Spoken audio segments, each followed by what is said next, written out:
in Halachot of Lashon Hara and Rechilut.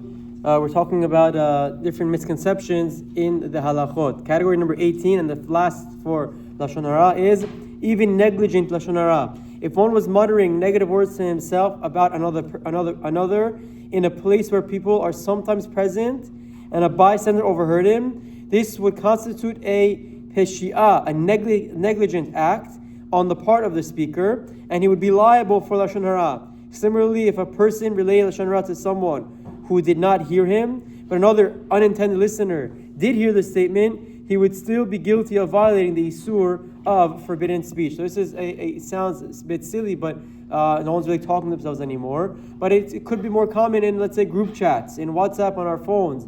If you make a comment in a chat and no one picked it up, no one saw it except for that one person reacts and laughs or whatever it is, even though your intention wasn't for necessarily him to see, but for someone else to see it, it's still considered Lashon Hara. That would be more than just negligent, because obviously you're going on an intention, with intent there. But that's a classic, a similar example of our time of negligent Lashon Hara. Now the next section we're going to begin today and continue with this in the upcoming days is Rechilut is still forbidden, meaning misconceptions, and the following stipulations apply in cases of Rechilut, even without intent to cause ill will. So again, we said Rechilut, Lashon Hara and Rechilut are often coupled.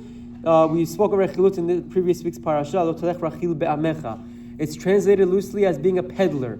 It's seeing something and saying something that will cause ill will between two parties. We spoke about a few times how it differs from Lashon Hara, but the Chafetz Chaim in his book coupled them together, and they explain over here, even without intent to cause ill will, Rechilut is prohibited even if the speaker does not intend to cause ill will between the two parties, and even if the action that he's reporting is completely justified in his eyes.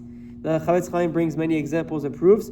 For example, if Shimon accuses Reuven of slandering him or acting against him, and Reuven defends himself and proves that his actions were justified and correct by saying Yehuda did the same thing against Shimon, since this will cause Shimon to not be upset with Yehuda, it is considered Rechilut. So if justifying yourself and protecting yourself, if it'll cause ill will, even though I didn't intend to cause these two to have problems, just defending myself, I want to protect myself, because the outcome is ill will, it's still considered Rechilut. And again, this is a very, very difficult halacha, because how do you draw the line?